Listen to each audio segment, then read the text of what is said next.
नमस्कार दोस्तों, RS. TV Bharat में आपका स्वागत है।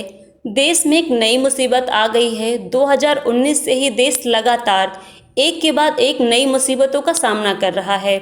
पहले कोरोना, फिर कोरोना की सेकेंड वेव, उसी बीच थर्ड वेव की भी खबर चल रही थी कि ब्लैक फंगस और वाइट फंगस आ गया। अभी वैज्ञानिक इसको समझ ही रहे थे कि येलो फंगस भी आ गया है। येलो फंगस पर जानकारी देने से पहले यदि अभी तक आपने हमारे चैनल को सब्सक्राइब नहीं किया है तो चैनल को सब्सक्राइब कर लें और बेल नोटिफिकेशन को प्रेस कर लीजिए ताकि आने वाले नए वीडियो मिले सबसे पहले। तो आइए शुरू करते हैं। देश के ऊपर एक के बाद एक मुसीबत लगातार आ रही है। भारत अभी तक ब्लैक और वाइट फंगस को ठीक से समझ भी नहीं पाया था कि येलो फंगस के रूप में नई मुसीबत आ गई। येलो फंगस ब्लैक और वाइट फंगस से ज़्यादा खतरनाक है और घातक बीमारियों में से एक है। येलो फंगस पहले शरीर को अंदर से कमज़ोर करता है। फंगस का असर जैसे जैसे बढ़ता है ये मरीज का वजन तेज़ी से कम होने लगता है और ये काफ़ी घातक हो जाता है।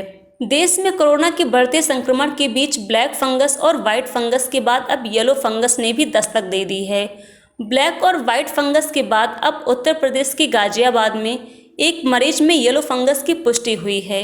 इलाज करने वाले डॉक्टर बीपी त्यागी ने बताया, 45 वर्षीय मरीज पहले कोरोना संक्रमित हुए थे। वह मधुमेह से पीड़ित भी हैं। ब्लैक फंगस का इलाज करने से पहले ओटी में सफाई चल रही थी। इसी दौरान जांच में पता चला कि मरीज येलो फंगस से संक्रमित है। फिलहाल मरीज की हालत में सुधार है। बताया गया कि इस बीमारी को म्यूकर स्पेक्टिक्स कहा जाता है। बता दें कि येलो फंगस के इस मामले ने डॉक्टरों की चिंता बढ़ा दी है। डॉक्टरों के अनुसार यह ब्लैक और वाइट फंगस से ज़्यादा खतरनाक हो सकता है या इस हद तक खतरनाक हो सकता है कि मरीज के लिए जानलेवा भी साबित हो सकता है। डॉक्टर ने बताया कि अभी तक येलो फंगस छिपकली और गिरगिट जैसे जीवों में पाया जाता था। इतना ही नहीं, यह जिस रेप्टाइल को यह फंगस होता था वह जिंदा नहीं बचता था, इसलिए इसे बेहद खतरनाक और जानलेवा माना जाता है। पहली बार किसी इंसान में यह फंगस मिला है। येलो फंगस का कारण, डॉक्टरों की माने तो येलो फंगस के पीछे का कारण गंदगी है। यह फंगस सामान्यतः जमीन पर पाया जाता है, जिससे रेप्टाइल की इम्यूनिटी वीक होती है, यह उसे पकड़ लेता है और उसके लिए जानलेवा हो सकता है। कोरोना में अब इंसानों की इम्यूनिटी कम हो रही है तो यह फंगस उन्हें अपनी चपेट में ले रहा है। येलो फंगस के लक्षण का जानना बहुत ज़रूरी है क्योंकि जानकारी से ही बचा जा सकता है। यदि बताए गए लक्षण दिखते हैं तो तुरंत डॉक्टर से संपर्क करना चाहिए ताकि समय रहते इसका इलाज हो सके।